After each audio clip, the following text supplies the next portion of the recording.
बदमाशी छोड़ दो बबुआ कि नैहरा से गोरी जब इतार सखी लो बड़ा खुश बा आज कि हमार सखी के शादी कहीं और हो गइल बा। ससुरा जाता रही लालची औरत लालची औरत अरे ससुरवा में जइहा खबर जब पइहा हेंगा सटबू सुकून मिलल लेकिन तू जाता रू यही बात के गम बा कि बोढ़नी के कफन हमारा घर भेजबैहा घर भेजबैहा नैहरा से गोरी जब ससुरवा में जइहा खबर जब पइहा ओढ़नी के कफन हमारा घर भेजबैहा घर भेजबैहा ओढ़नी के कफन हमारा घर भेजबैहा घर भेजबैहा।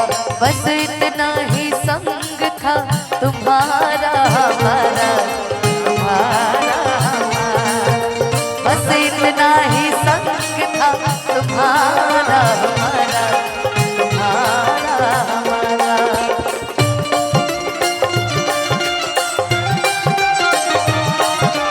अगर न मिलते इस जीवन में लेते जन्म दोबारा जन्म जन्म का साथ है तुम्हारा हमारा तुम्हारा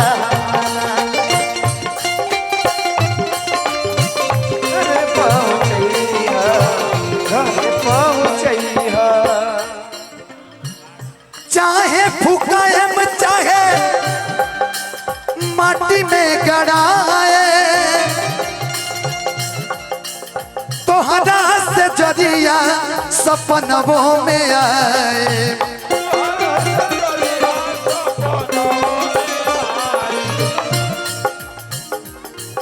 इतारा सखिले से खुश बा कि तू दूसरा के घरे चल जाइबू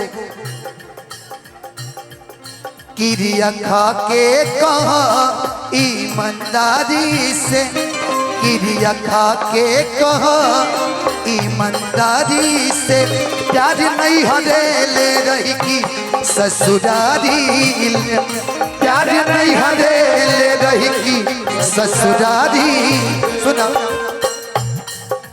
देखा अंतिम मिलन बा एक खाली मिल लेबे दो ए मुस्कान ओ दिन तू भुला गइलू जहिया तू हमरा के खुदे लेके आवत रहो मिलावे खातिर आज तू खुदे एकरा के छोड़ाओ तारू पीछा तोहरा गावे आइब त बोलैबू की ना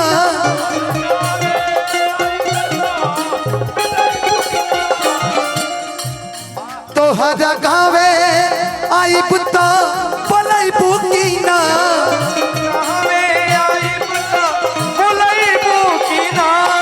हंस के एक लोटा पनिया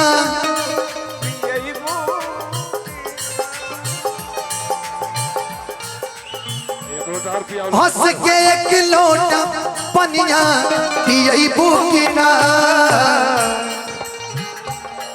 जाइला कबूता तक बुका हो जाइला कबूता तक बुका केवाड़ी से प्याज नहीं हदेले रही ससुरारी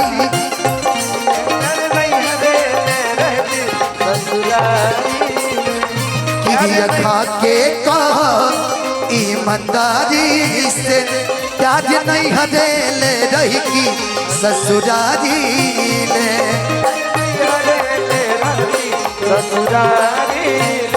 लेकिन इतने ना मुखिया जी दे दो माहुर बड़ा करम होई दे दो माहुर बड़ा करम एको ऐसा सनम होई एको ऐसा सनम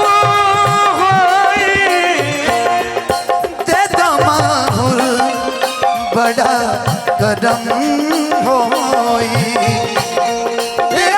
माहौल बड़ा गरम होई।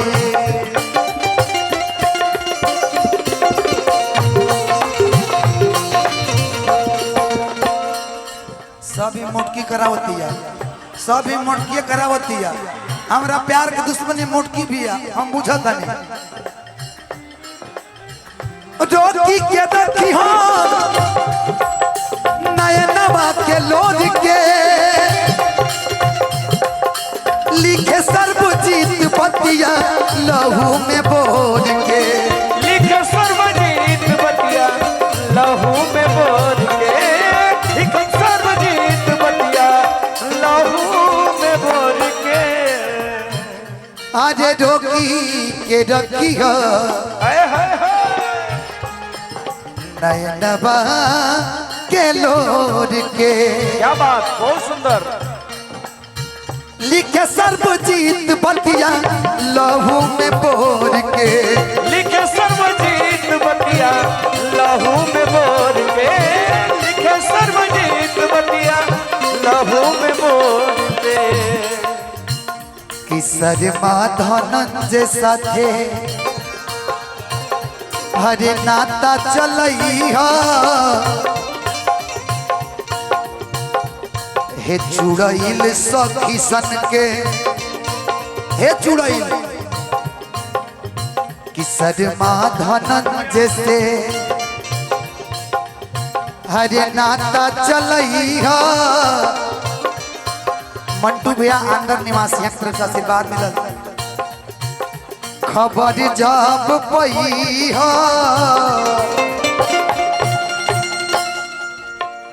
कि बोढ़नी के कफन हमारा घर भेजबई हो। हज घर भेजबई हो कि नैहर से गोरी जब ससुरवा में जई हो। खबर जब पई हो ओढ़नी के कफन हमारा घर भेजबई हो। घर भेजबई हो ओढ़नी के कफन हमारा घर भेजबई हो। घर भेजबई हो ओढ़नी के कफन हमारा घर भेजबई हो। घर भेजबई